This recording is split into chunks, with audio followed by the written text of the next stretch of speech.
There was some review that came out in something, and I'm embarrassed to say that a couple of us read it, and at some point they said good things about the record, and everything was fine, and then it's... Fuck 'em! Fuck 'em, Eddie! Fuck 'em! Fuck 'em! Actually, that wasn't the one, but fuck them too.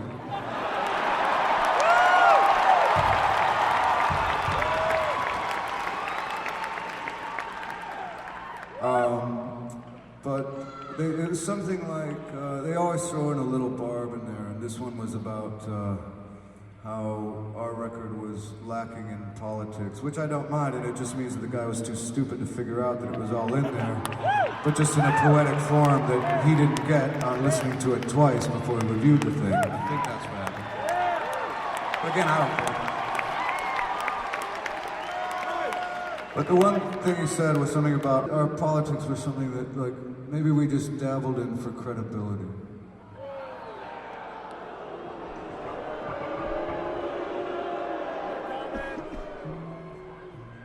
And I had to wonder what that guy had ever done in his life. I don't know, it kind of blew me away. But anyways, the fact that we're doing this, we got lots of credibility, and I feel great. I can say anything else. We all feel great. And away we go. You're listening to Live on Four Legs, the live Pearl Jam podcast experience, featuring Mr. Stone Gossard.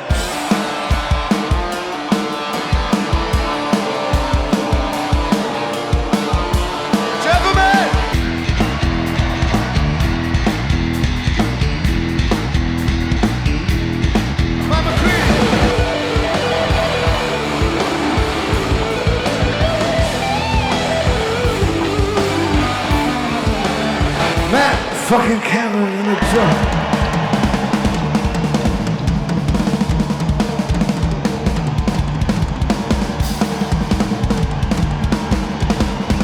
Mr. Boom Gasper!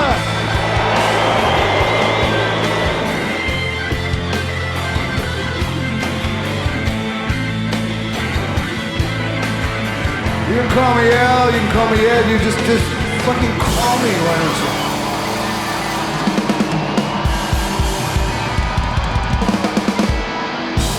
Hey everybody now, welcome to Live on Four Legs, a definitive live Pearl Jam podcast, and holy crap, oh my god, did you guys know there is a Pearl Jam show happening this week? Can you believe that? Whoa, I can't believe I just said that aloud, and I got something else I gotta say out loud. I'm gonna be there! Holy yeah, all of those words. Yes, there's gonna be a Pearl Jam show on Saturday night. I can't believe it. And 2018, that was 3 years ago. It feels like 3 lifetimes ago. But now we are finally in a position where we got this thing and we're going to see them live. It's going to be a great experience. And we're going to talk about that. We're going to talk a little bit about that right here at the top. But we are doing a show today. We're continuing on our Hometown Seattle series for the year, and we're going to do a show from 2002, right when Riot Act came out. That came out at one of those Key Arena shows in early December that year. So we're going to talk about that, but we're also going to... There's Pearl Jam news. They're literally going to play in a couple of days. You might have listened to this, and they might have played already. That's how soon they're going to play. And then also... we have a solo Eddie album that's coming out. So there are lots to talk about. Why don't we just do that? Randy Sobel over here, John Farrar over there. Hello. What do you want to get to first? Big week, man. We got to talk about the show.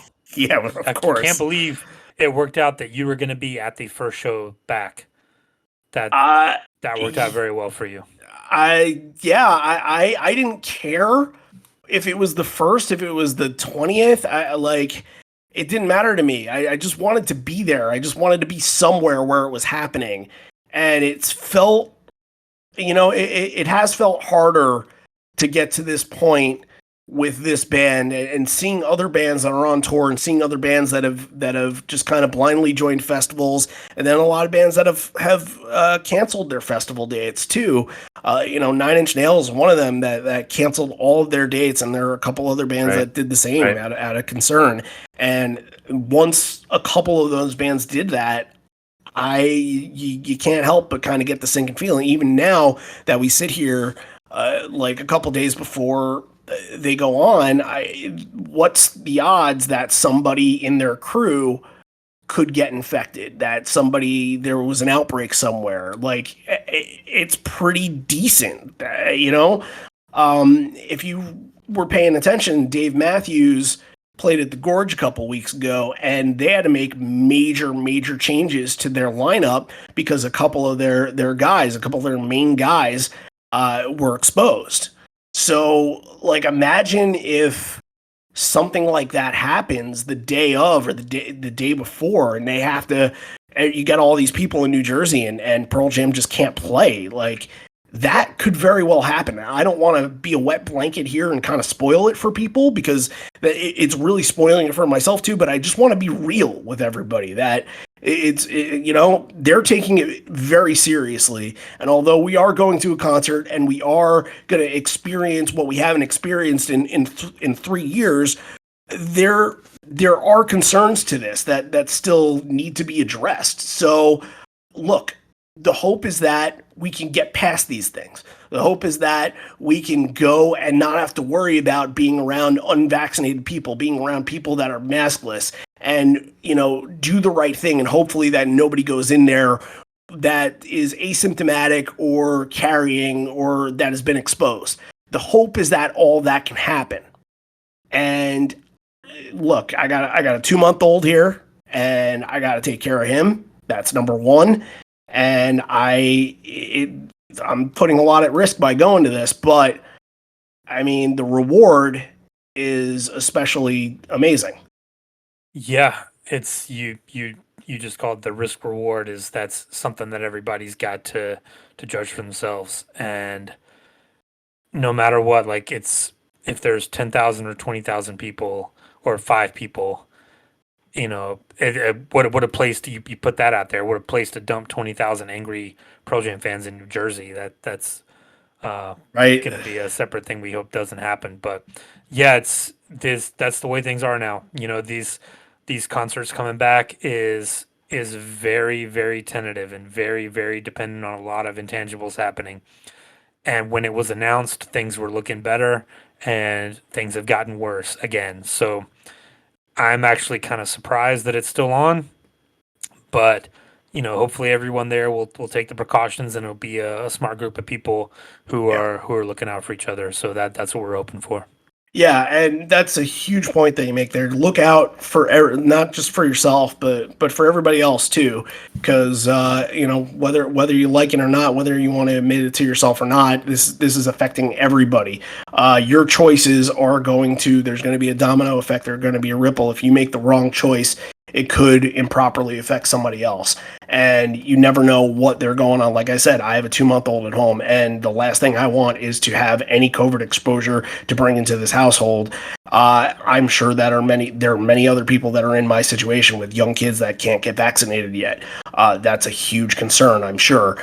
But that's why you just have to, as a community, as people, as kind of a brother, sisterhood thing, please look out for one another. And I personally, if I see you there and I see people maskless, or I hear there's somebody unvaccinated, I'm going to tell unvaccinated people, please, I keep your distance from me. I can't be around you. I'm going to tell people that are maskless around me, I can't talk to you unless you're wearing a mask.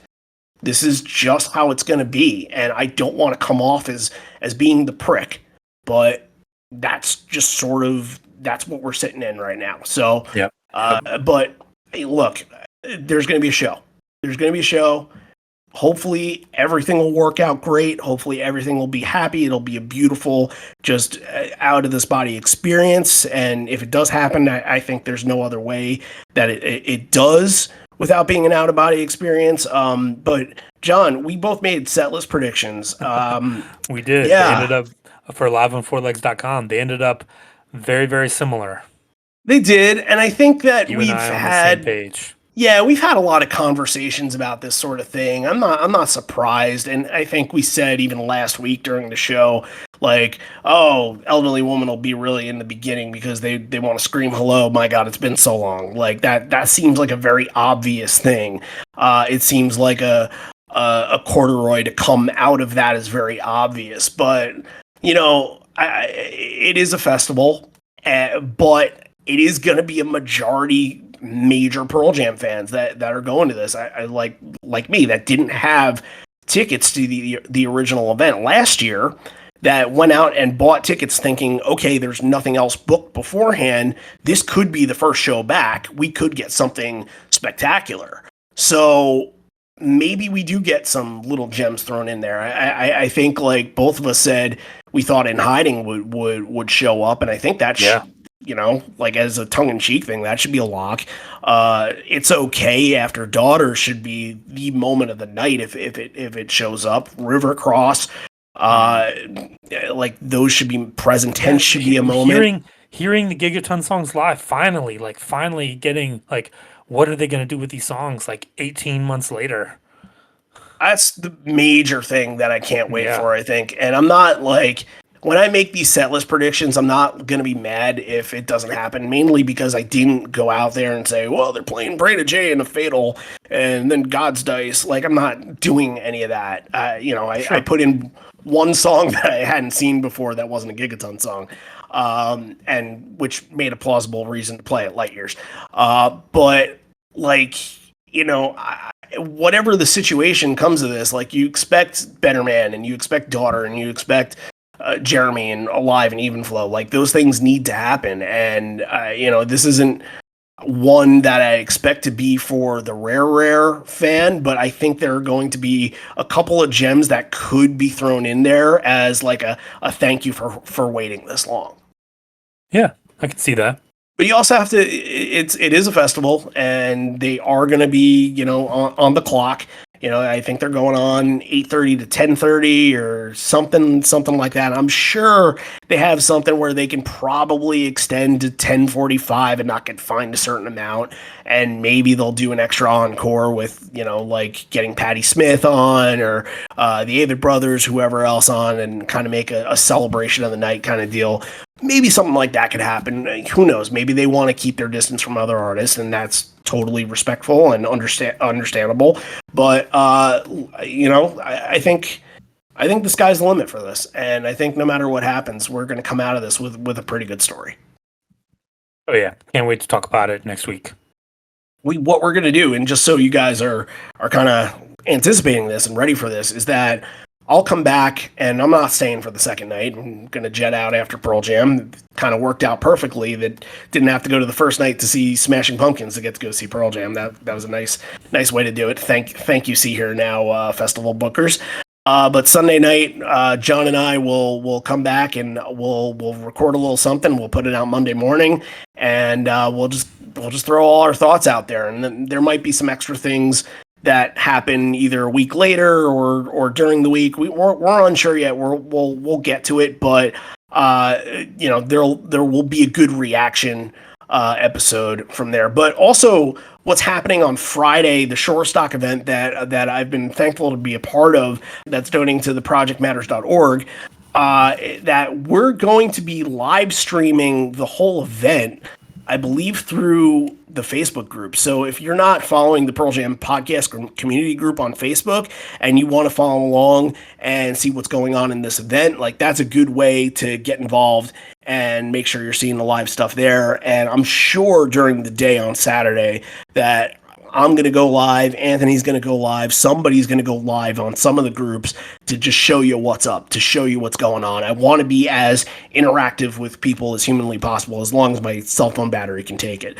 So expect some of that stuff. I want to try to get, I'm not going to live stream the show, mainly because I want to watch the show, but maybe there will be some clips here and there that I toss up. So keep all that stuff in mind. And I'll throw out one prediction, and I think this is something that you've said. I've listened to Gigaton 2 or 3 times this week, and I'm pretty convinced that Retrograde is going to be the song. Yeah. I'm listening to that now, and on the album, it's good, but I think it can be great live. And it needs one thing. It needs an extra guitar. It needs just like another guitar sound in there to make it sound full. That maybe they just kind of lowered the second guitar, maybe they lowered stones or something like that in the recording process, and kind of it dulled it a little bit. But I think that presence of another guitar balancing off of what Mike is doing is going to be the difference that makes that a great live song. Let's see if I'm right. I think it's going to be one of those that's, you know, people love kind of the soaring jams. You know, you're Given to Flies and your, you know, Jeremy's and the really ones that elevate live, your Black, things like that. It's really got that potential to, and I think that's one where Mike can go a little bit off the script on the solo, and really let loose a little bit, and they can play around with it. Yeah, I think I've been saying that for a while. I think it's going to be special. Yeah, 100%. I would consider it more unthought known territory than Black. Just in that same lineage of songs. I gotcha. You know? Yeah, I gotcha. There was also some news this week. We're getting new music, and it's from the man himself. It's from Eddie, and we got a song that came out. I believe it came out on my birthday and came out on Wednesday. So we got a song called "Long Way." Not to be confused with "Take the Long" that just came off off Gigaton. Hitting all the themes, yeah. Right, yeah, and well, what do you think of the song? Because I mean, this is not going to be an uncommon talking point when talking about the song.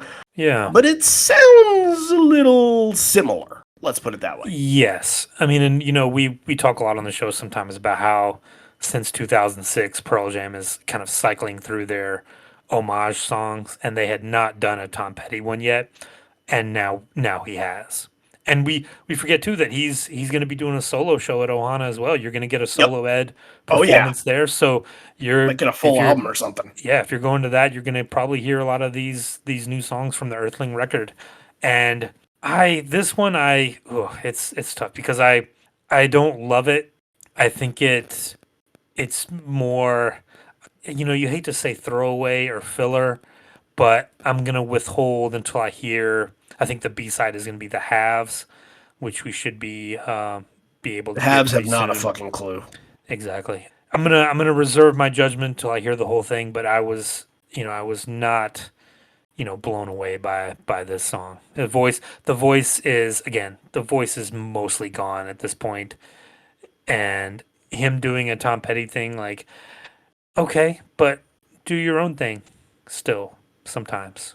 Yeah, I am with the latter point on that. I think that Ed has such a specific sound in himself that he can write songs that, can sound like him and not sound like Pearl Jam. Songs like Guaranteed and songs like Far Behind that are very, very good songs that were on Into the Wild. And I'm glad there's no ukulele kind of thrown in. I think I was a little over the ukulele stuff after a while. I do like the Into the Wild record. The song that came out, like, it's just hearing that and hearing that chorus, and I'm just like, Jesus Christ, why hit it on the nose? Don't think you're getting through this record without some ukulele. Yeah, I'm okay with that. I just don't want a full record with ukulele.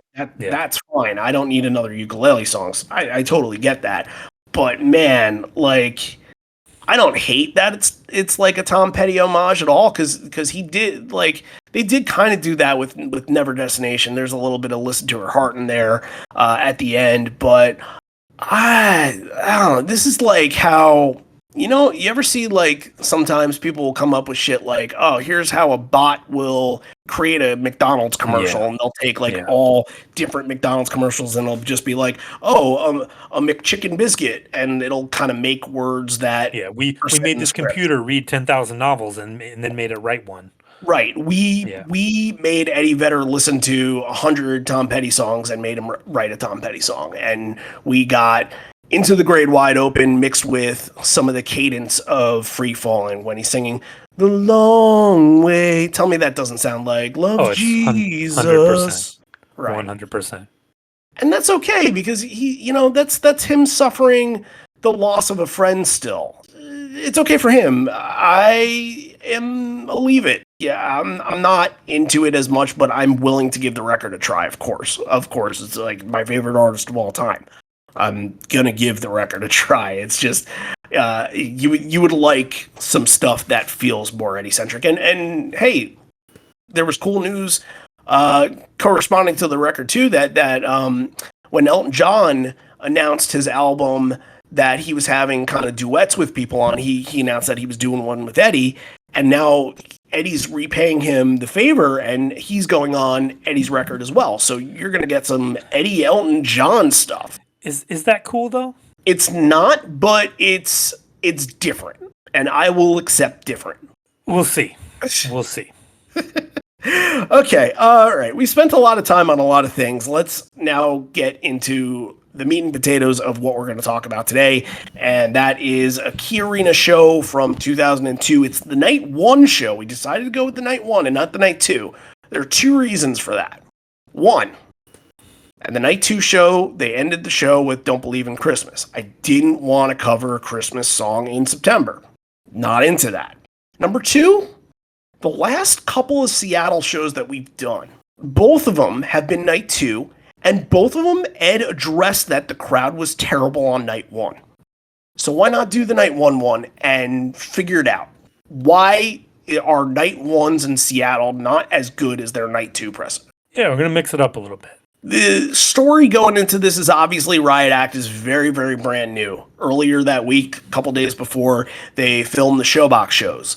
And obviously the Showbox show that is important came on the 6th, which is 2 days before. That's the one that there's a DVD for. It has the amazing version of Daughter. It has a lot of the newer stuff. But they debuted a lot of the record content before that. And even before that, was a couple of Letterman appearances where they debuted Save You and they played I Am Mine for, the larger audience. It wasn't the debut of the song. And then they played a benefit in September, I think in Chicago, and they debuted Love Boat Captain, but I don't think they did anything else. Right. It was a kind of a short set sort of thing. Nobody really talks about that. Nobody really talks about this show either, which, very early at the top of this set list, there will be a talking point in relation to that. But, it's the first full arena show since 11/6/2000. So that's interesting, considering we covered that last month and considering the weight of what that show was. That's an interesting point. Also, Brad, Steve Earle were the openers for this. Like, very cool that Stone got to play double duty on this and got to play with Brad. Also in 2002, in March, so there wasn't a lot going on with the band until the record was released, and you didn't hear too much that was happening. And I think they were reading and reacting to a lot of things. And I'll try to keep this brief, but I never keep anything brief, so we'll see where this goes. In March of that year, Eddie inducts the Ramones into the Rock and Roll Hall of Fame. And I think everybody knows the scene. Eddie goes up, and he's very uncomfortable. He doesn't want to talk to this crowd of people that has music industry executives and producers and Green Day and whoever else that are there to celebrate the Ramones and whoever else got inducted that day. It's a group that he doesn't want to be associated with. So he goes up there, and immediately it causes a bit of a scene because he's up there and he has a mohawk. Okay, when does Eddie Vedder ever had a mohawk? Never. No, he has the long locks. They're beautiful. That's just what he's been his whole entire career for the last 10, 12 years, however long it had been. So he goes up there with a mohawk and he addresses and he says, I'm going to address the elephant in the room, right off the top. Basically, before he even mentioned the Ramones name, he said, look, I'm not doing this because this is some sort of punk thing. I'm doing it because I got so pissed that all of the bombings that were happening and all the talk about war, I got so mad that I needed to take it out on something, and I took it out on my hair. So I think that's the first key indicator that you're going to get some pretty inspired stuff for the next record there. Yeah, it's 2001, 2002. It was just a dark time. For those of us, we recapped it a lot the last couple days, and who consider ourselves, more on the left leaning side of things, the anti-war side of things. It was a bad time. And I think the band includes themselves in that. It was definitely on the forefront. And, you kind of wish that the Mohawk had stuck around with it, even though he looks terrible It's with his it. Like worst look. Yeah. he's too good looking for a Mohawk. Like I can pull off a Mohawk. Like I've done it. I people don't know I was Can in you a do it punk rock again? band. Can you do it I again? would I'm about to be 43 years old. I am too old for that. Oh, But you're not gonna go into kindergarten and be punk rock dad picking up Lucas. it's tempting. But I've done it in my younger days, and I can pull it off because I'm not as good looking as Eddie Vedder. I don't have that Oh, face. don't be so modest. He's just too good looking for it, and it's like slicked back. Like you got to spike that shit up, man. Right. Like it doesn't look good. Like kind of combed back like that. I don't Looks know like there's a what he was going for. slug, some kind of animal, like It's a some kind of rodent or eel or something. something. Yeah, Yeah, a and it's raccoon it's burrowing. it's just wrong. And like the speech is so awkward. Like he's going for laughs and I'm gonna say this and it's gonna hit and like just silence and crickets and he's just so uncomfortable. And yeah, there's like you mentioned they cut to Green Day watching at some point. There's some other band and like some guy with blue spiky hair. I don't know who it is. But yeah, it's just a very, very awkward moment. There are good things to pick out of that, and we could do a little bit of that later. We don't want to make it a fully Ramones podcast, but there are some references to the Ramones in this and it kind of made me think outside the box a little bit of why there was so much Ramones talk at the time. But when the time comes to get to it, we will get to it. I think we can get into the show, though. The show starts out with Ed coming out onto the stage, igniting a "You've Got to Hide Your Love Away" chant. That is clear homage to the 22nd anniversary of John Lennon's death. It is 12/8. 1980. Right. So, very smart. John Lennon will come back into play later in this set. So, I think anybody that knows the era kind of knows what's going to happen, what song's going to be played. And then they kind of go right into, there's no 1, 2, 3, 4, 2, 3. This isn't like starting off your show with a celebratory moment. This is kind of the way that these first 4 songs are curated in this set and presented in this set. This feels like a bridge school show to start this. A little bit. Or it feels like something from like 2016 or 2018 where you're getting a really slow open. See, I think it was even lighter. 3-song open. See, I think it was even lighter than that. Like, I got this sense, like, especially, you go Elderly Woman, and I'll just address this now. You go Elderly Woman into Black, into Thumbing My Way, into Nothing As It Seems. Elderly Woman is not a sing-along. Black, and we talked about Black back in that Philadelphia show from 2016, where obviously they played fifth song in because they did the full thing at 10. But Black in the beginning of a set is kind of, we talked about it then, kind of wasting one of your big guns very, very early.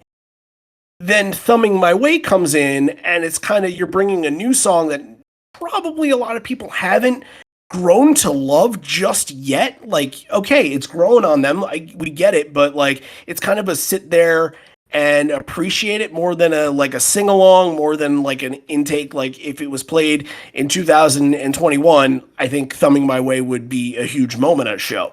But this is the second or third time that it was played. Yeah. Second time. So it's not going to hit with the crowd the same way that it is probably later in this tour. Then even Nothing As It Seems had a little bit off of it. It wasn't an absolute stunner of a solo that we usually get from Mike. So I think maybe if anything, this is sort of kind of Red Roxy or The Gorge or, you name your opener, first set sort of thing, Mansfield, you name one of those shows. It's probably more like that. And it is kind of funny that they almost end this tour with Mansfield doing that, and they started by doing that as well. I don't know if that's something that came to mind during this time. If they thought, hey, we're going to just start most shows doing slower songs instead. Well, I think too, it's got a little bit of the, you mentioned bridge feel. I think it's because it's a very acoustic sound on these. And Small Town Yes. starts with the acoustic, Black starts with the acoustic guitar intro, which you don't normally get. So I think that influences it a little bit to give you that kind of feel like, oh, okay, this sounds a little different than we're used to. And that's something that we, when we covered all those bridge school shows, that's something that we did get used to. But starting with Black, like I love this. You The really? you get the when it starts, you hear the person in the crowd go, "Oh shit!" You did hear Like that? Yes, that was cool. someone is like, so someone knows like something's going on here. And Mike is adding some really nice touches to Black. It almost sounds very Stonesy. I think we had talked about one a few months ago that sounded very kind of like very 60s and very kind of timeless feel. That I kind of got that feel on this one as well. Like it felt very relaxed and almost like that kind of like mid-era Stones where it's just kind of like it swings a little bit, and that's Mike loves that stuff. Yeah. Do you know this is the earliest Black has been played? Do you know the last time that Black opened? CBGBs. CBGBs. No. What? I thought that was the only time it ever opened a show. It's opened 3 times. Really? Yeah. Okay. Well, fuck my knowledge on this. You're close. You're close. You're on the right track. So was it 91? Not a terrible guess. Yes. Detroit on November 23rd, 1991. Okay. The Yeah. last time that Black opened a show. CBGB's was what, November 11th or something like that? Like a week Very before that. Yeah. Yes. But this is the earliest Black had been played in 11 years. And I thought Thumbing My Way was just captivating. Like I was just transfixed watching it. I thought it was a fantastic version. I love the kind of just the way it just kind of like grabbed this room and like and especially after Black, like such a huge thing to have to try to follow that or this early on in a set. But I think it sounded great. And then this is a Mike McCready show. We're gonna mention Mike up and down this set list. I thought Nothing As It Seems. It's not like one of those like lightning bolt, like no pun intended, solos where he comes in like from the heavens and drops the thunder immediately. But I think it gets there. Like it takes him a little bit to build into it, but I think it gets to a really good solo. I mean, by the end, he's definitely feeling it. Yeah, I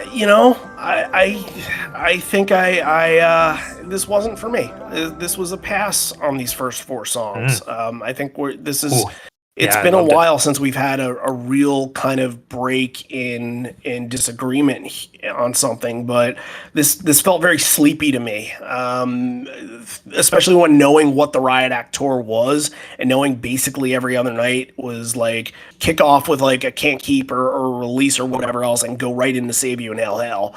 Like, it's different, but it's also, you talk about the night 1 shows too. I'm very surprised that they would go with that for a night 1 show, that they would say in the past night 1s wouldn't have the best crowds. Wouldn't they want to juice up their crowd earlier? That's very interesting that they chose the opposite direction. Yeah. They're the kings of choosing the opposite direction. So, and it could be too that it's a hometown show. They're just trying to mess around a little bit. Yeah, it might have been something like when we come back on night 2, we'll mix it up if it doesn't work. But right. This is our, we just played you mentioned the last arena show was Seattle. They're bookending it with this one. So it hasn't been that long since people have seen them. So let's mix it up and just try something. Right. And they did the Groundwork show at Key Arena as well. So, right. I mean, it's been 3 years in a row that they've played that place. It's basically turning into a residency there. But this is also a Sunday night show that Ed addresses right here, saying it's starting slow on a Sunday night. Jeff was at home watching The Sopranos, and apparently that was The Sopranos season finale that day. Yeah. And he addresses, do you guys want to know that happened? And I don't know The Sopranos. I never really watched the show, but he said somebody is fucking metal. Furio or something like that. I'm not a big Sopranos guy. It's one of those things I've always been meaning to go back and watch. If you're a Sopranos fan and want to tell us, then live on forwardlegspodcast@gmail.com, and you can rip us to shreds for not knowing The Sopranos. Spoiler alert, 19 years later, if you're going back and doing the rewatch, you might want to skip that part. I mean, no, for shows that came out 20 years ago, I don't give a shit about spoilers. Like, go ahead. I don't care. They now are going to transition you into the chunky, just good old rock and roll parts of the set with "Given a Fly" and "Save You" and "Hail Hail," and I thought Ed's vocals during "Given a Fly" were just fantastic. I couldn't get enough of that, and really. Mostly in that build, that first build up to "The Wave Came Crashing Like a Fist in the Jaw," like that, oh man, that line and just getting to that line was absolutely perfect.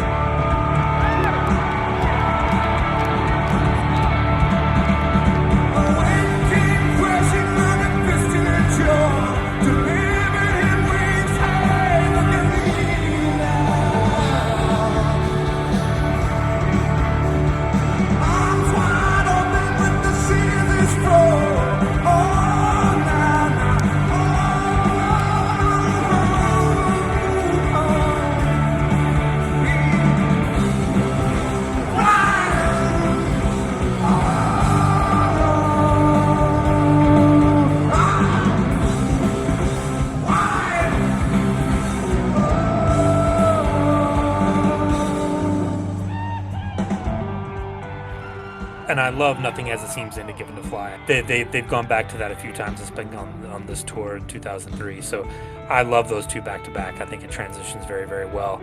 And Ed even does the thing where we get a little foreshadowing of singing to the back a little bit. He turns around for that second verse and sings to the back of the arena, which was cool. But you're getting a late punk rock set here. It's almost like we had kind of the weird 4-song intro that's unusual for the time, but now we're getting "Save You" and "Hail Hail." "Save You" only the 4th time. Stone, a great solo. Ed on "Save You" sounds awesome. This is a good Ed show. This is great. It's a very good Ed show. And "Hail Hail," I got to address in "Hail Hail" all of these lyrical changes here that are going all over the place. That "egg rolling thick and heavy" is repeated twice, and he just is like, yeah, I fucked that up. Yeah, afterwards. He sings, "I sang this part already." I sang this, right, exactly.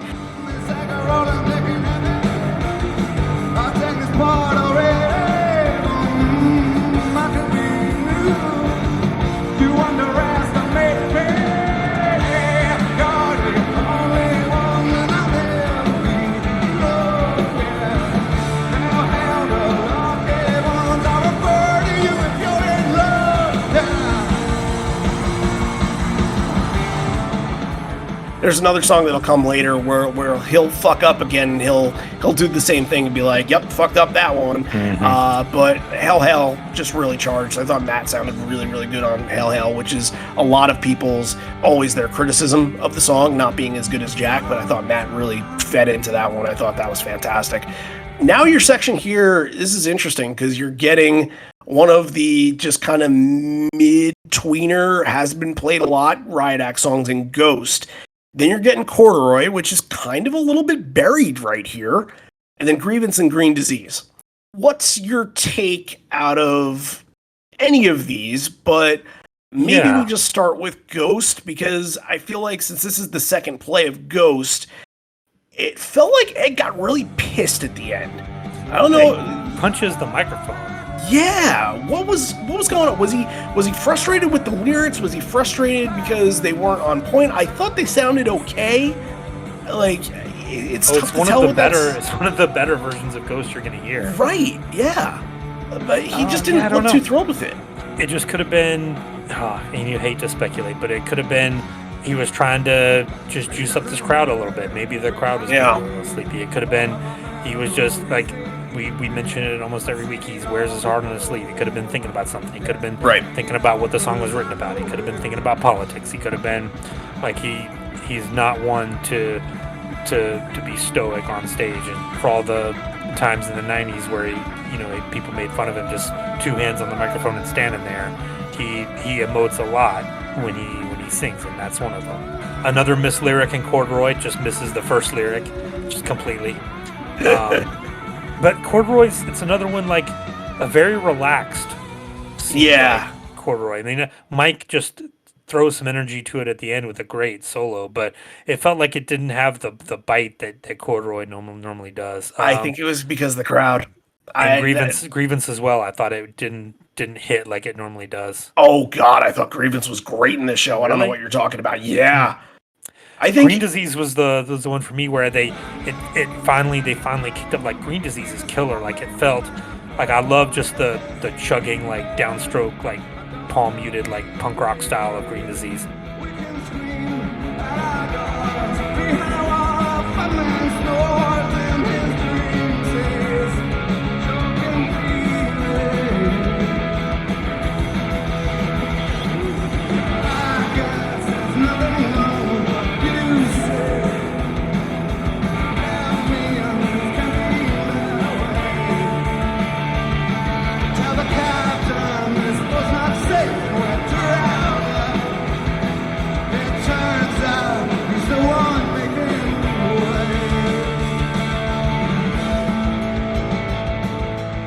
I see. I thought Grievance was the one out of this section where you could be like, oh my God.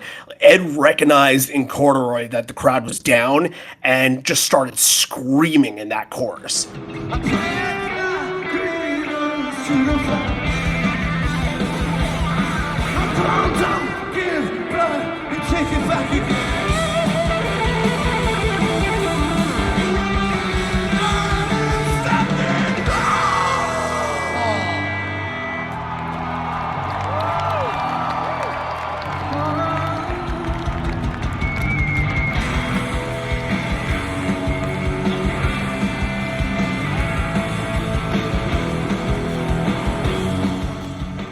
That's what grabbed me, and he does that in another song later in the set. But like, I thought this was a phenomenal version of Grievance. I didn't think that there was low energy on that at all. Green Disease. It was more. I didn't see that. Just like usually Grievance, like those guitars just hit. It didn't. I mean, the Ed's on with the vocals. I'm with you, but it just seemed like the music like they were maybe a little bit behind on it. Look, from going from a corduroy, which is very rare to say that I'm not totally into a corduroy. Like, that's very rare for me to say, but it's middle of the set and the crowd just is very lukewarm on it. I'm not gonna like that as much. I like when the crowd is all over a corduroy and the crowd elevates the band. I don't think that corduroy got there. I think Ed was attempting for that in Grievance to get that out of them, and then Green Disease is tough because although like there's a bit of a hiccup in it somewhere, like I think like Ed missed some lyrics or something like that. I think it did pick up at the end, but also that's another one. It's what, the 10th or 11th song on the record. People probably haven't digested that one as much as they have like Love Boat Captain and I Am Mine and Save You yet. Like I just don't know how familiar they are with it, so I don't think they're getting that reaction that they want from these songs just yet. Yeah, and we've covered a lot of these kind of like early in the tour shows where these new songs are being thrown in, which is funny because when we address this on Monday, when we'll have a show, we'll be talking about the same exact talking points here for Gigaton. And like, we don't have the benefit of foresight, and we know now that Ghost has been played like 16 times or whatever, 20 times. You know, Green Disease has been played probably 35, 40 times, if that. Oh, Green Disease is more. Yeah, but not too many more. Thumbing 65. My Way is okay. Not bad.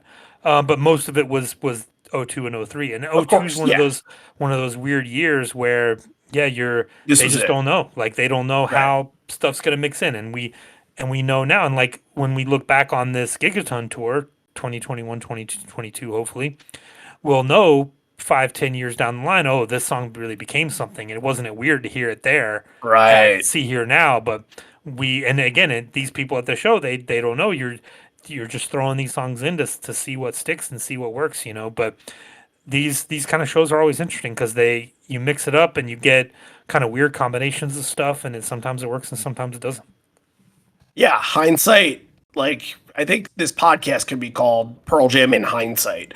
Like, that's just what we do, is kind of pick this apart and figure out where the evolution and just growth of these songs and performances come from. And it's very interesting that these are in their infancy here.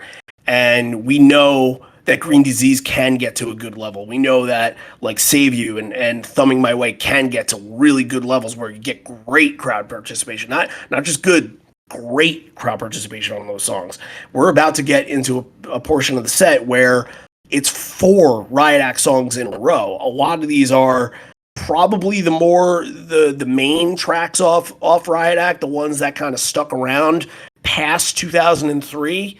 Some of these, at least, they were just trying to see what worked. But this is, again, a lot of hindsight stuff here, which, if you want to talk about hindsight stuff, this is the best thing from this show. It's just because it's funny. Ed says I'm going to introduce somebody that's featured on the next song and the next song and the next song and the next song. He's back here, he's jamming on the Hammond. He's the bee's knees of the B3.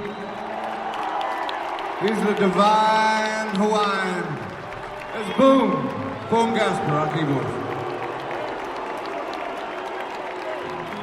Ooh. What's missing? Did you hear the one guy that's like, boom? Yeah.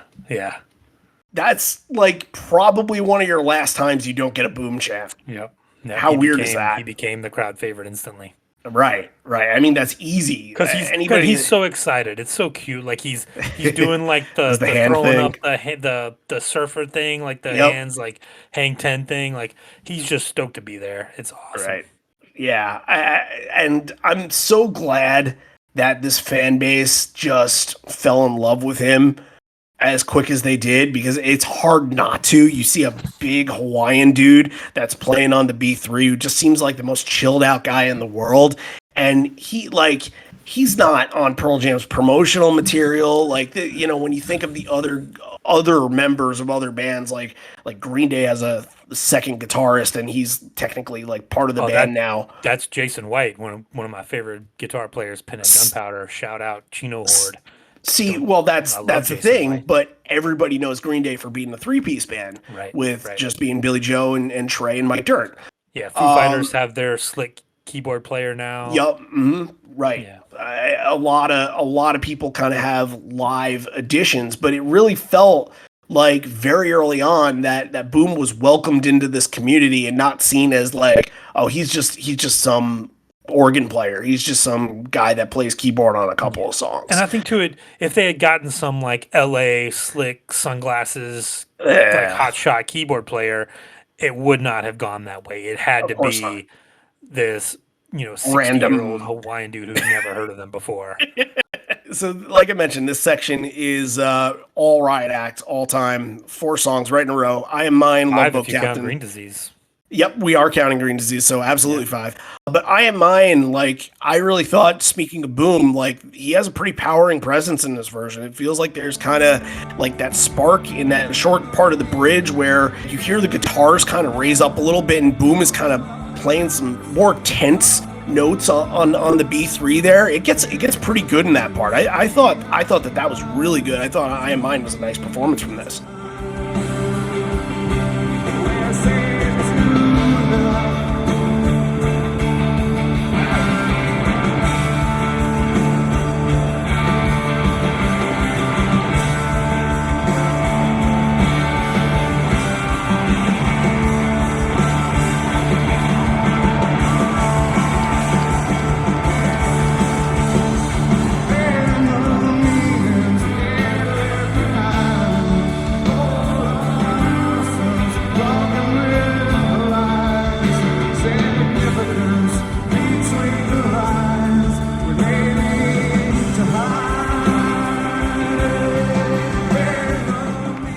Stole My Thunder. That's the surge that we talk about. That it's right before that second chorus where they kind of extend on it a little bit, like they ride that little section, and it's very, very good. I mean, we might be talking about I Am Mine at the end of the show again as being a really good moment. Very possible. It's very possible. Yeah, I really wanted Mike to let loose at the end.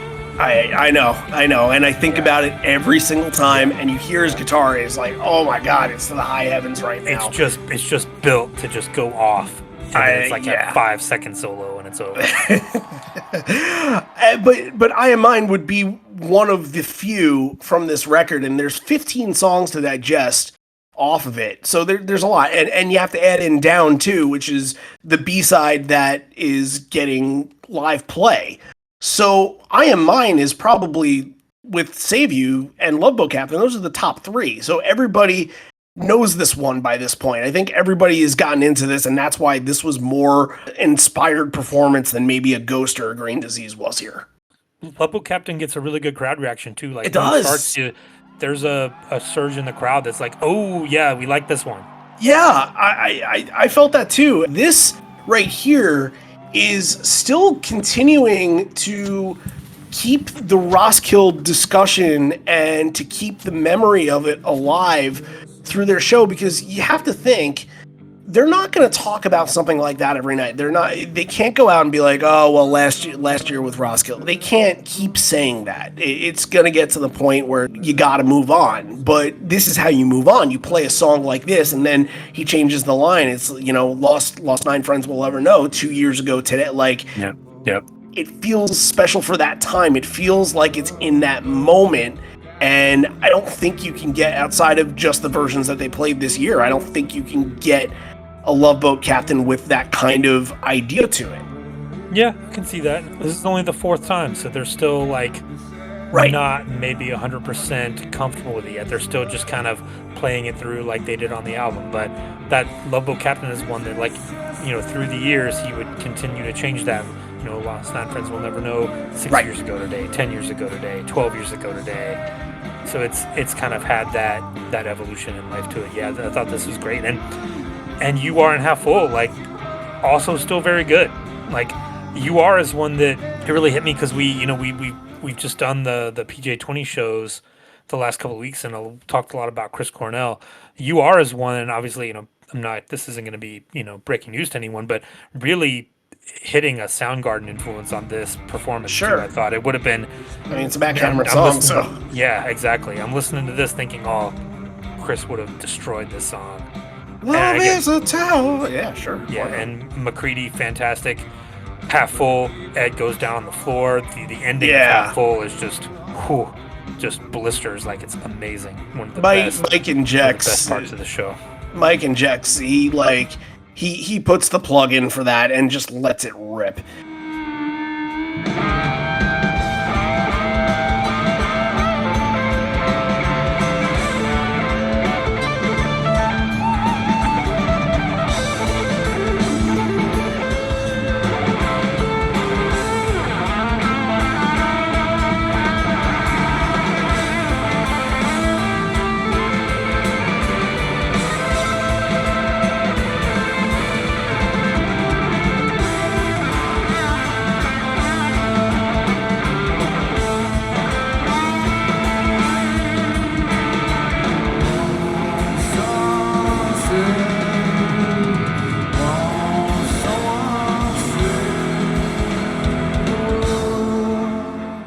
That's Marty McFly getting to Doc's house and turning it up and blasting through the speaker. Like, that's what Half Full is. And it's kind of funny, Half Full and Even Flow are back to back.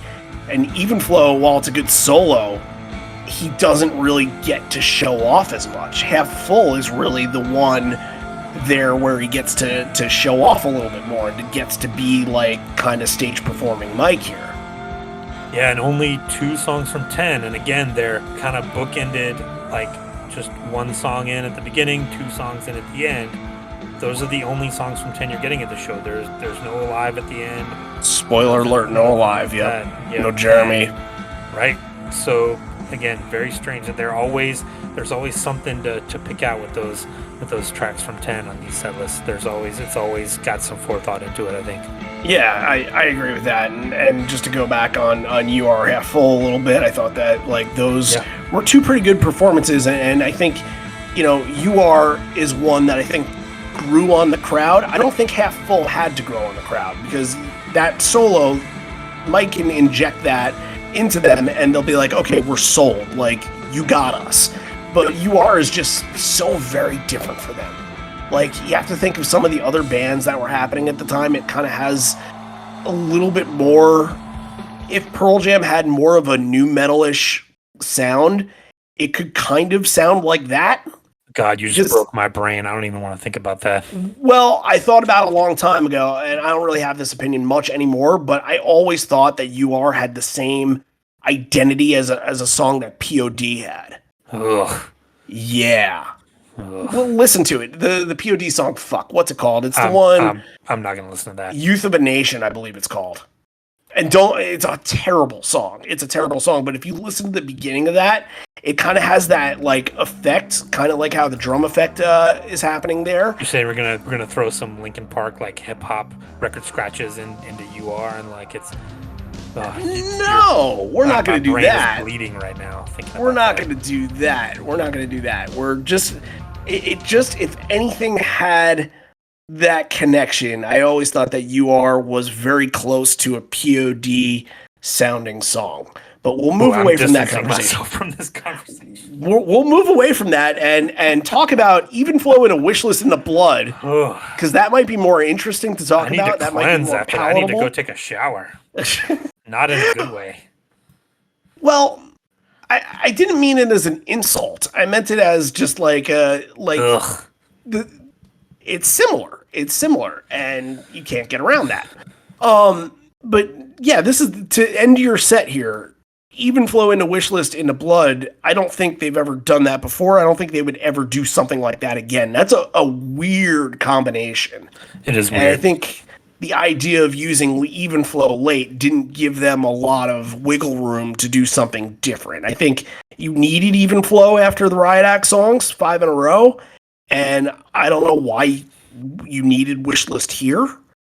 You could have done Wishlist a little earlier. I'm or maybe I'm not sure. It's just very weird that one of their more contemplative, atmospheric songs is in between the song with the best solo and the song with the absolute most rage. But it gets to the politics though. For the first time, we're getting some. Yes, we get the president outro. That's very important.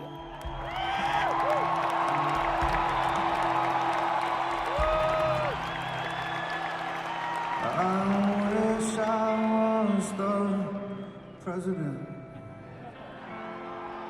I wouldn't go to war.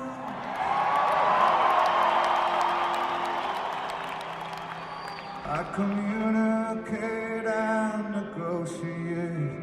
Isn't that what presidents are for?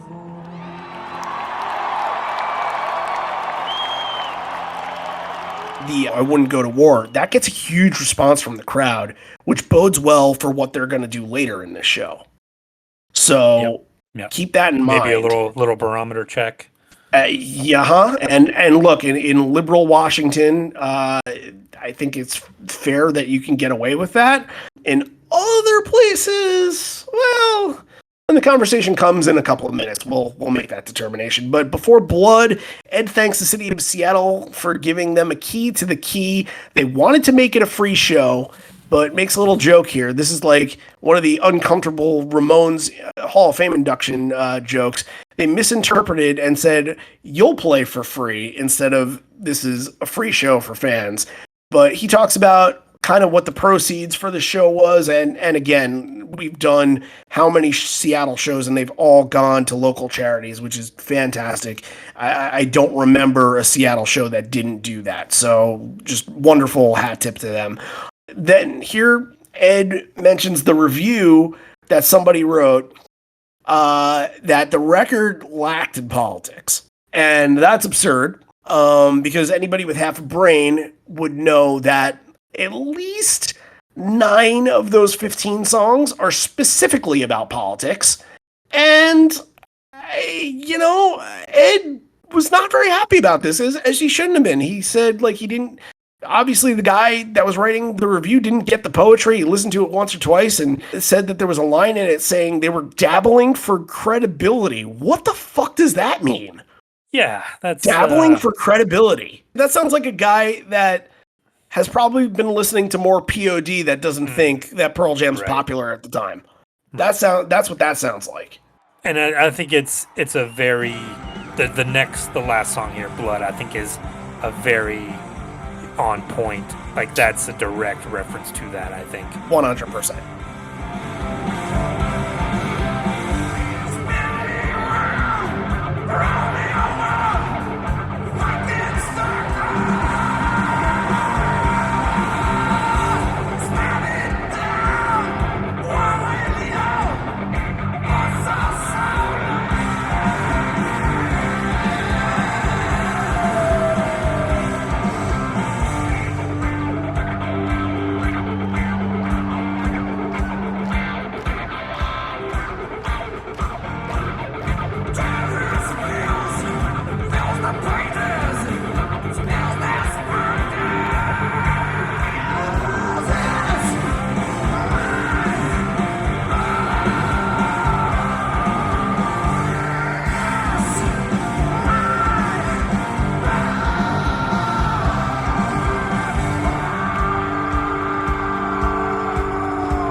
holy fuck, Ed, you're living up to the credibility that you've certainly earned at this point.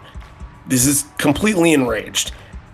He's more pissed off at that review than he let off. When he was talking about it, he was just kind of, just matter-of-factly discussing it. But Blood is him throwing the book at it. He's just... Mike does more than throw the book at it. Oh, what does Mike... I was about to get to Mike in a second, but damn it. Ed is whipping the microphone around, and it looks like Ed's gonna, do some fucking Roger Daltrey shit, whatever he's about to do, but then Mike starts smashing the hell out of his guitar. Remember the last time we did this, and we were like, oh, it looked like Mike got... Yeah, he grabbed a throwaway guitar to smash. Yeah. Right, this is not that. Well, the camera cut away, it was tough to tell. I didn't think it was either, though. Yeah, it looked like the same guitar. I thought about that, and I think it was the same guitar. Yeah, I think this is one where he just got caught up in the moment, and ends up just throwing it behind the amp to some poor technician who has to pick up the pieces. Mike is that friend where if something happens to you, like, they're always kind of your confidant, and like, if something happens that pisses you off, that doesn't necessarily piss them off, but they're pissed off that you're pissed off. Like, Mike is that friend that will get pissed off just because your best friend is pissed off kind of guy. Mm-hmm. He's got your back. Exactly. And you felt it during this one. I feel like the crowd felt it. Ed, obviously, the vocals are visceral. This is going back to a little bit what he was doing in Grievance as well, where he was just absolutely letting it all out. And Blood's a highlight, and it ends your main set. I think what to say. The next show, I think Ed smashes the guitar, so this is just like, it's a two-parter. When we get to cover the next night, we'll get to talk about Ed smashing guitar. Right. 2024, when we do the hometown shows revisited, or whatever we decide, whatever the next theme of Live on Four Legs is, who the hell knows? But yeah, this is one to definitely hold on to for the end. We are at the encore now. Let's pause for station identification, talk a little bit about two things: patreon.com, liveonfourlegs.com. Let's start with liveonfourlegs.com. I just encourage everybody to keep visiting it on a weekly, daily basis.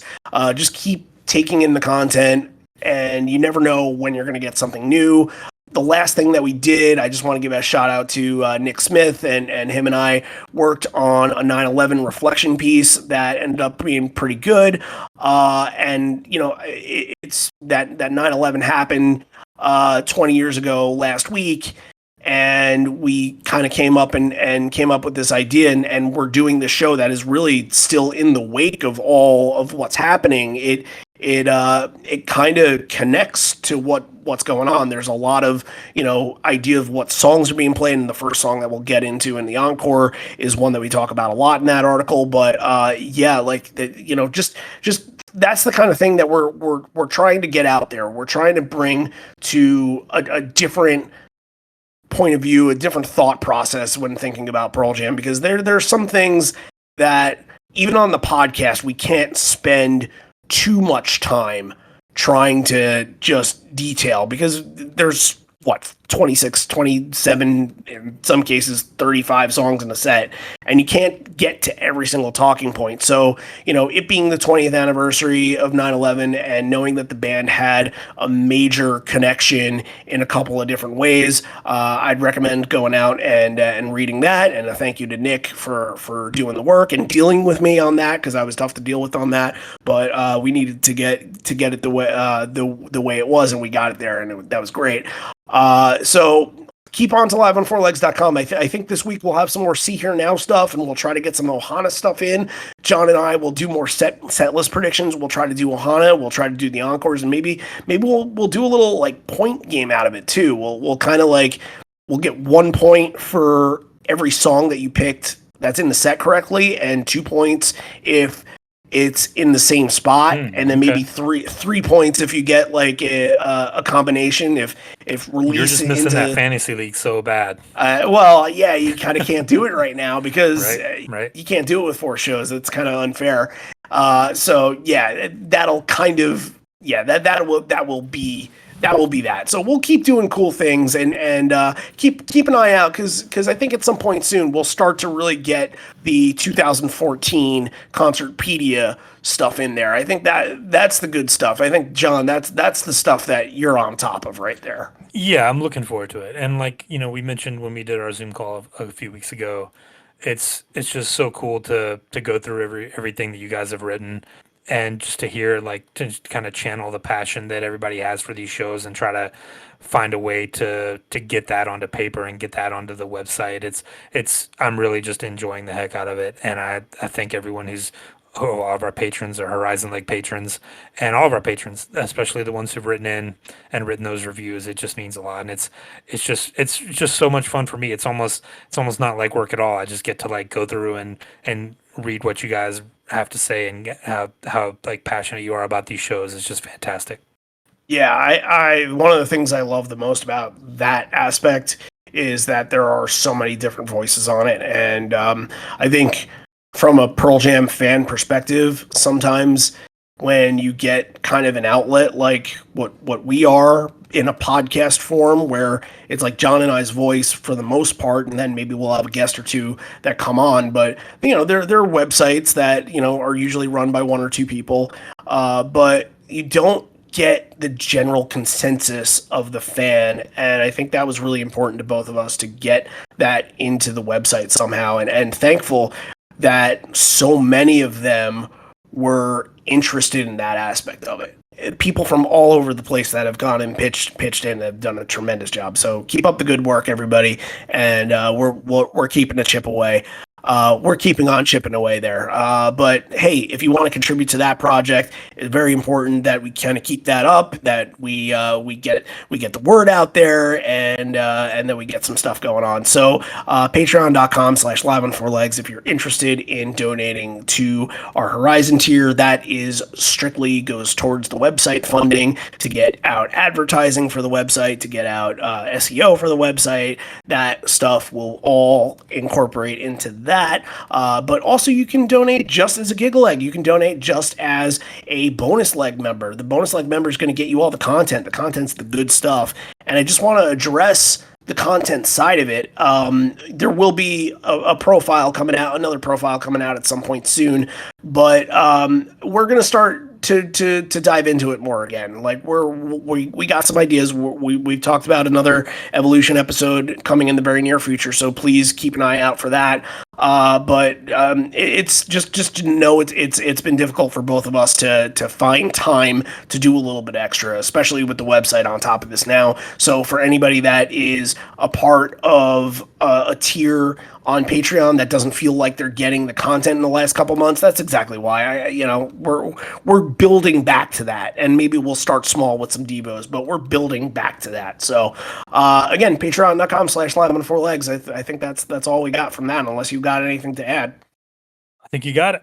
All right, get back into this. Yep, get back into it. Back to the rock. But really, before Back to the Rock, make sure if you are at Sea.Hear.Now, and I'll mention this later, make sure you find us. We're going to have a booth, I believe, with Touring Fan. I'll have a massive flag that says Live on Four Legs Podcast on it. You just come up, you just say hi, and we come hang out, and it'll be a good time. And please, if you're going on Friday, and I would love to see everybody at Shorestock. It's at a venue called The Saint, right in the middle of Asbury Park. And what I recommend is, if you want to go, buy tickets ahead of time.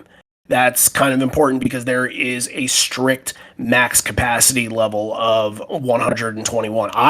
I'm working the event and I had to buy a ticket for it just because they needed the head count. So, that just a heads up. So I don't want anybody going there, waltzing there at 8:00 thinking, oh, I'll just get in at the door. That might not happen. So I don't want any of our people to be shut out. So it's only a $10 ticket with a little bit of a surcharge if you're ordering online. And that's that. So if you need a link for that, please get in touch. We will at some point this week have that information available on liveonfourlegs.com. So stay tuned if you're interested in that. Now back to The Rock. Ed introduces everybody in the band, going around in a circle and saying, Stone, Jeff, and this and that. And it says, I'm just your average guy sitting around watching news on a Sunday morning. And I see these commercials. They say drugs supported terrorism. You remember those? I do not. Fucked up those were. I don't even know if I remember commercials. I just remember just scare tactics. And maybe just fear. Yeah, and maybe it was escalated on Long Island because Long Island was hit very hard in the wake of 9/11, so you can sell off fear. Like that fear was I remember going to Florida and seeing freedom fries.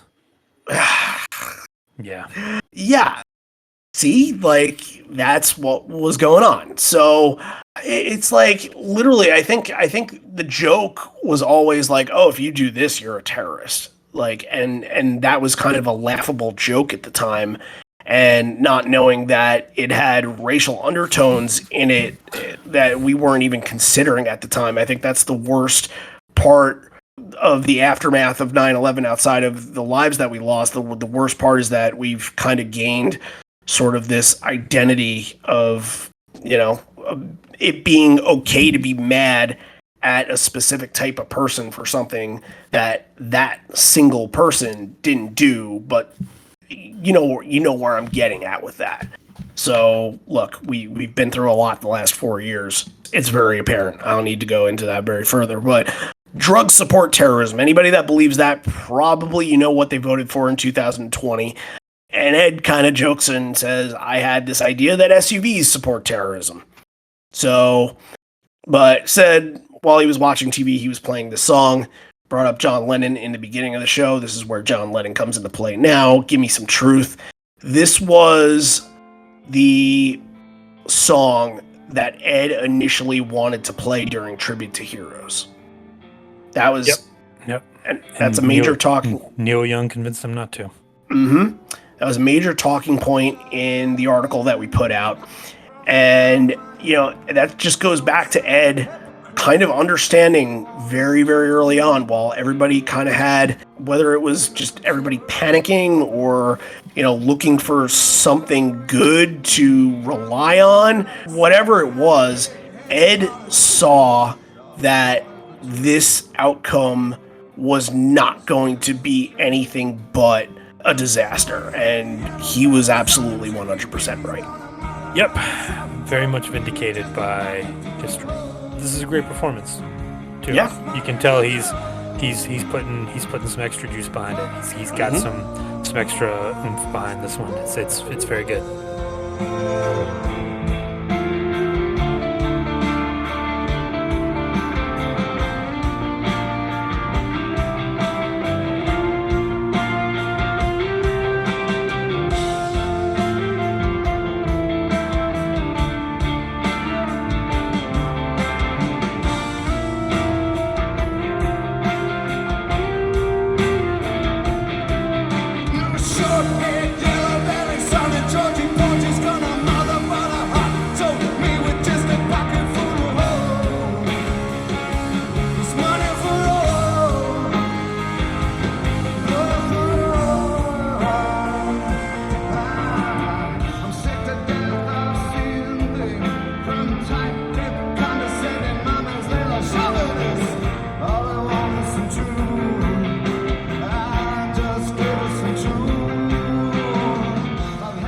I think a couple months later, I think in March of 2003, that is when they officially invade Iraq. I think when they're in Australia, there are some rallies that are going on around Pearl Jam shows. That would be a very interesting, if our country ever happens to get back into war, that would be an interesting one to bring back up. Who knows what will happen, but just the idea of what the war in Iraq stood for and all that crap, like, they weren't fooled by it, and those jokes that Ed and those statements that Ed made that made everybody uncomfortable at the Ramones Hall of Fame induction, like that. I think that's part of it. Just everything changed, and when you're living through the changes, you're just it's uncomfortable for everybody to watch. So and the John Lennon thing, the anniversary, going back to that, this performance hits all of that. Right. When I said mentioning John Lennon in the beginning, of course, I meant the anniversary. Yeah, of course. Going back to politics, because we're getting Bush Leaguer here. We mentioned before that the crowd was very excited that Ed mentioned the whole I wouldn't go to war part and wish list. And in Bush Leaguer, the routine of him wearing the George W. Bush mask and kind of parading around. I think they pulled it off at one of the Showbox shows, and they bring it back here. And it's not anything like what Nassau Coliseum was, but Not at all. It's just the fact that he has it, and yes, he does impale the mask on the microphone stand. Ooh, impale. And if you know what I mean by that, then yeah, fuck that guy, right? The Denver article that came out after that show. Speaking of reviewers. And the worst of. But yeah, I mean, this crowd eats it up. This crowd really likes it. And I thought musically, the song got like a little spacey at the end there. Very much so. Yep. Didn't really expect that, and you kind of got lost in it a little bit at the end. Yeah, got a little weird. I liked it.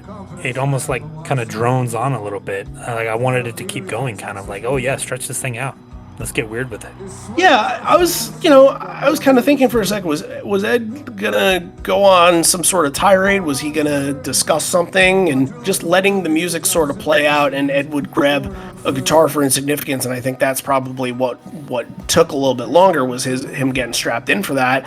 But it would have been interesting if something came of that, and who knows if Bush Leaguer had more of an influence in sets than it did in 2003. It could have been something like that, and technically in Nassau Coliseum it was.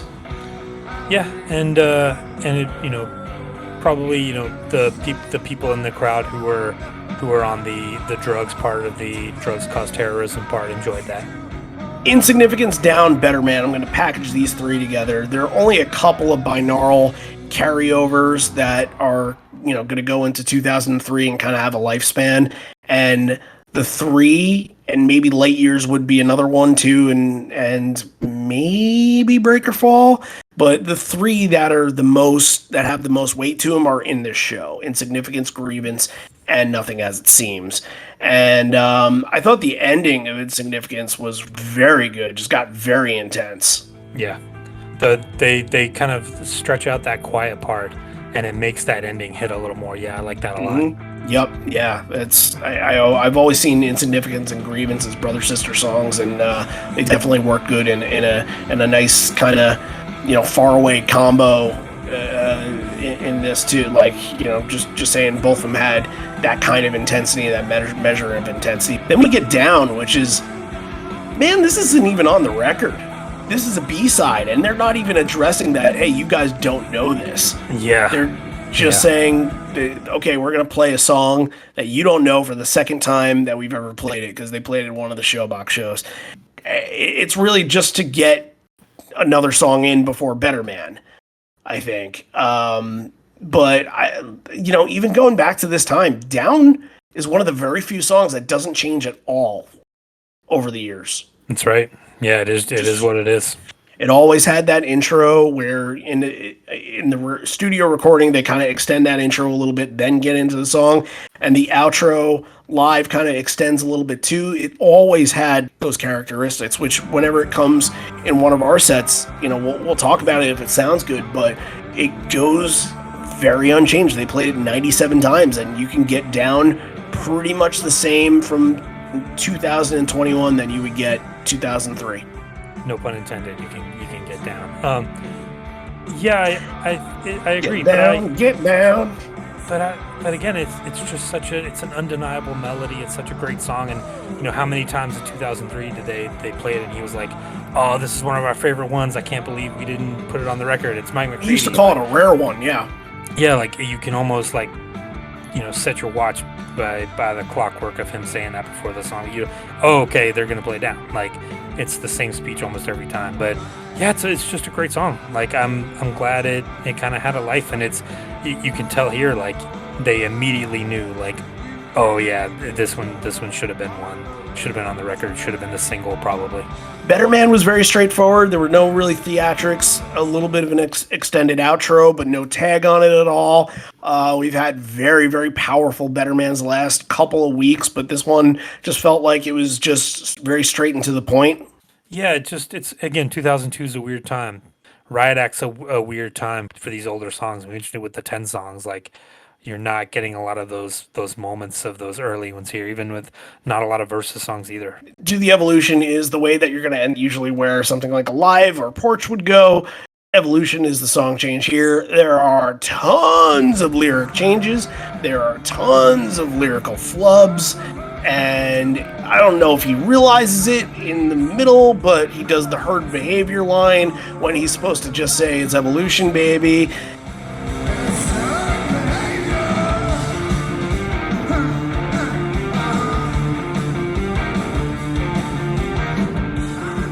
Then he goes back, he does it's evolution, baby, when he's supposed to say it's herd behavior. So He's a little rusty. It's been a while.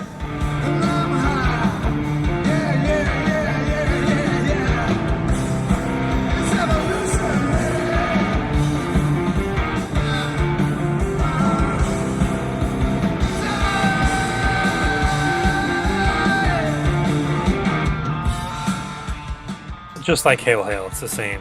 Yeah. yeah, for sure. But I think a couple weeks ago when we did the first night at PJ20, we were like, maybe that's not the time to fuck up. Like this, I'm cool with it here. It's in your hometown, do it. But he changes a line: admire me, admire my home, admire my son, admire the Ramones.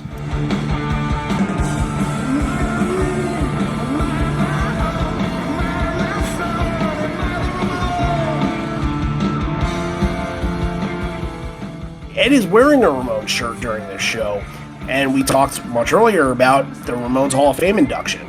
And something that kind of been spurring in my mind, because I have been doing a little bit of the Ramones deep dive lately, and because A, it's an easy listen, B, it's a great listen. Ramones had a very strange time period in this time. You know, going back to 2001, Joey Ramone died in April of 2001. Ramones got inducted into the Hall of Fame March 2002. Dee Dee dies from a heroin overdose that June. So in the span of 14 months, 2 original members of the Ramones died, and they got inducted into the Rock and Roll Hall of Fame. There's a lot of shit going on, and we're losing members of this, like, incredibly influential band to so many pieces. When you want to build the trees of where other bands got their influence and branches out, like the Ramones are the top of the tree in most cases. Like they are the beginning of everybody's influence. And during this time, Johnny Ramone, and obviously we know the story with Johnny Ramone and his relationship with Eddie. He had prostate cancer. He was going through a battle, and unfortunately succumbed to it in 2004. But I think a lot of what was happening during this time, what we saw with Pearl Jam, what we saw with Rob Zombie, had a compilation album that he did at the time called "We're a Happy Family," and had just, amazing artists on it, from the Chili Peppers to Metallica to U2 to The Offspring to Green Day. Like, everybody had a part to play a Ramones song and kind of pay tribute to them, because in the span of 3 years, we lost their 3 original members. All we had left was Tommy, and Tommy wasn't even in the band for very long. Marky, when people think of Ramones drummers, they usually go to Marky instead of Tommy. But, it just felt like at the time Ed thought, and they didn't play I Believe in Miracles at the show, but they would play it a lot in 2003, but it felt like Ed thought he had a duty to put the word out there that people need to understand how much the Ramones have influenced people. And look, there are a lot of references that he made in that speech, and one of the ones that I thought was hilarious, and for a couple of reasons, but the idea that at the time he even mentioned the name Phil Spector, and that they recorded a record with Phil Spector, and the shit that happened when they were recording, he just kind of pulled a gun on them one day. You heard that story before, right? Yep, end of the century. Right. So even with Phil Spector on hand, who produced so many different acts, they still couldn't get a hit song off of it. They still, none of these songs got radio play. So nobody ever paid attention to the Ramones outside of saying, they're just part of the punk genre. and that's it. Like I really felt like in 2003, 2002, people were starting to get the idea of, okay, we need to preserve these songs and celebrate these a little more. He's always been the champion for the underdog, like the next band. Like, you know, how many times we mentioned, like, he'll say on stage, like, or in a documentary or something, like, even in the PJ20 thing, I think it's like, people already know about us. Move on. Find the next band. Find the next Yeah. band. Like, we've got enough people listening to us. And the Ramones, it was a sense of like, this thing is gone now, so don't forget about it. I think, yeah. Yes, absolutely, absolutely. Then it's unfortunate because who the hell knows? Had those guys have lasted a little longer. I don't know if there would have been a reunion. They were kind of, they weren't really getting along. But who knows? I think they were supposed to have played at the Rock and Roll Hall of Fame, but before Joey died, I think that was the plan. Oh, really? Okay. Yeah, I think I remember reading that or hearing that at one point. That sucks the wind out of your sails. That's disappointing. Yeah.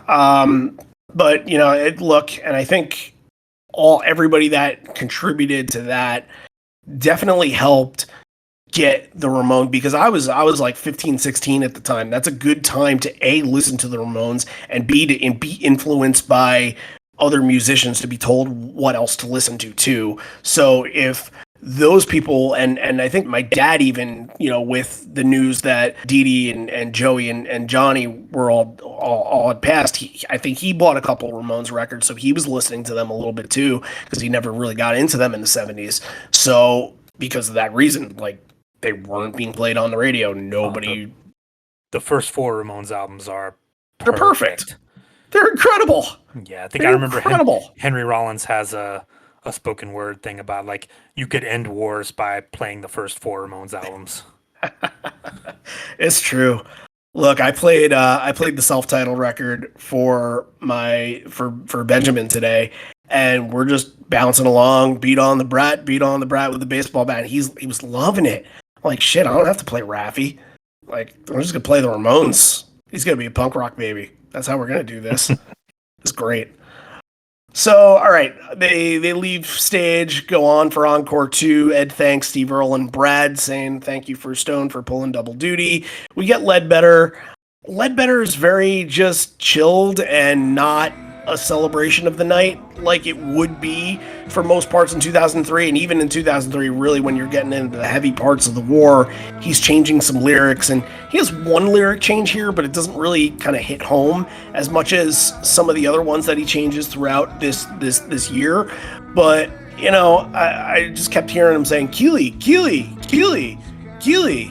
Yeah. And it felt like he was a little rude. That's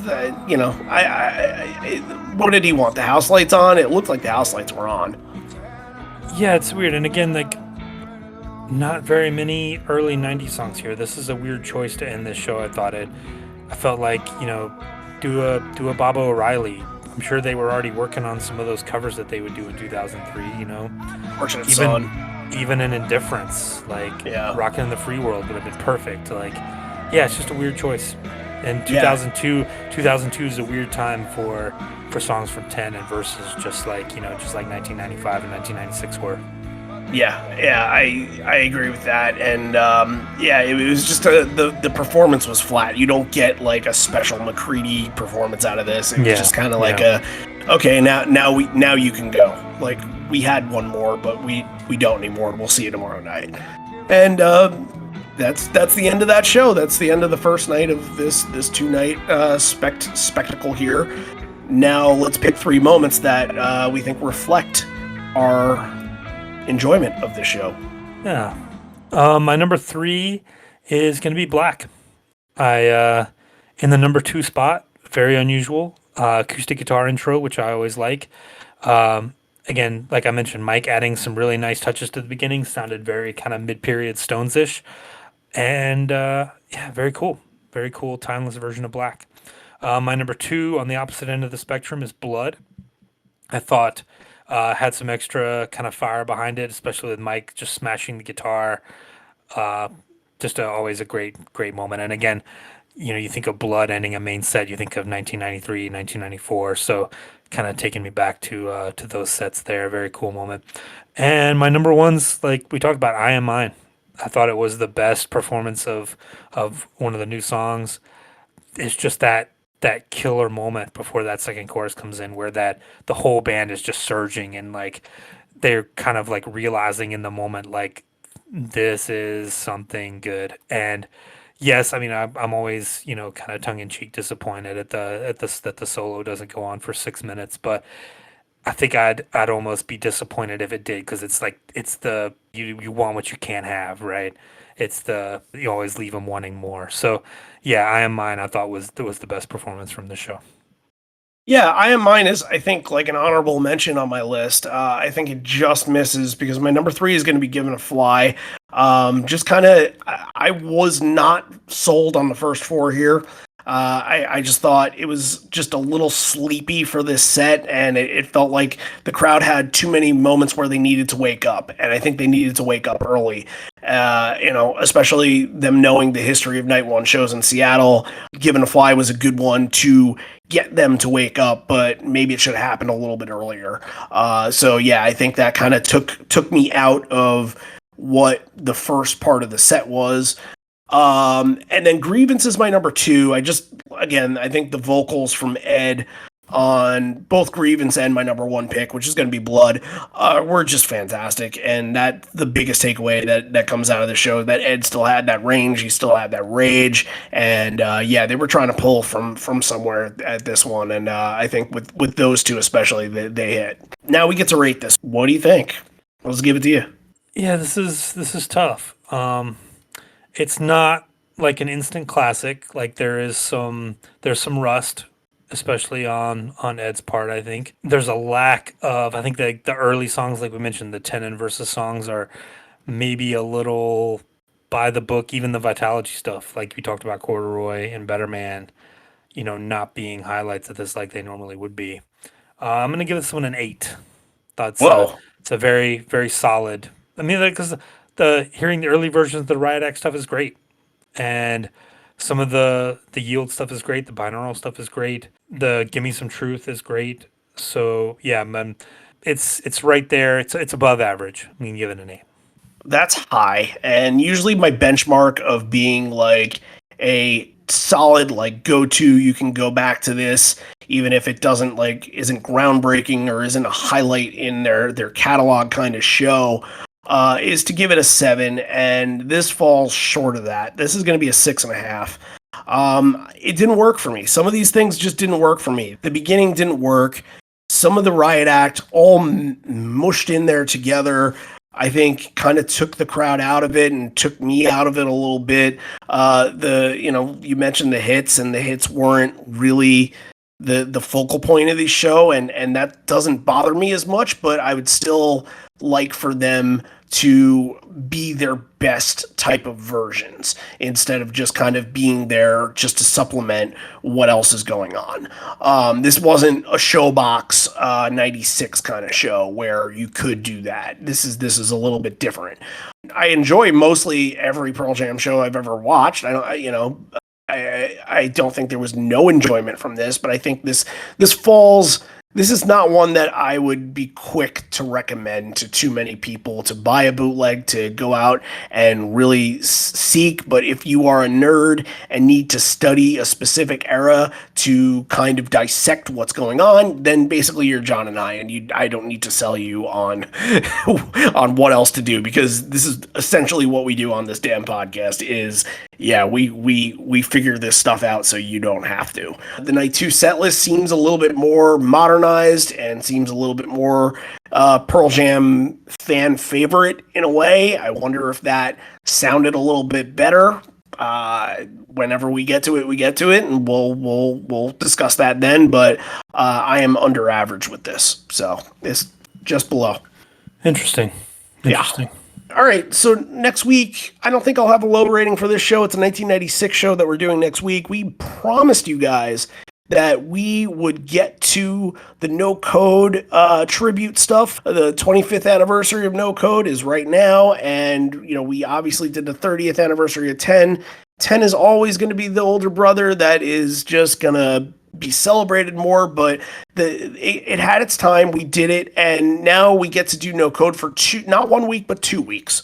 We're going to do Toronto 1996 next week, which was a Patreon request, and we're going to do Randall's Island the following week, which I'm sure that perked all you guys that kind of don't listen to the end and kind of don't pay attention to the end. You just heard Randall's Island, you're like, what? Yeah, we're doing Randall's Island, you guys.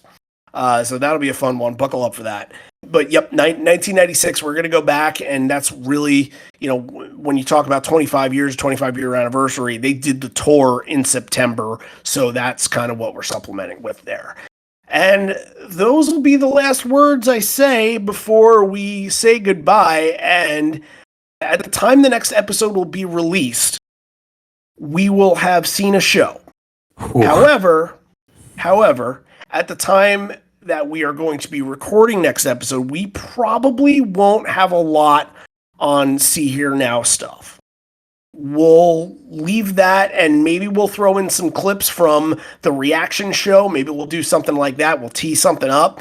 But next week's show is getting recorded before that because I got a long weekend ahead of me. So, but this is the last time in real time that we're going through this without a Pearl Jam show. So just know that going in for the next couple weeks that we'll have a lot more to talk about very, very soon. So thank you all for listening in. If you're going to Sea.Hear.Now, come find us.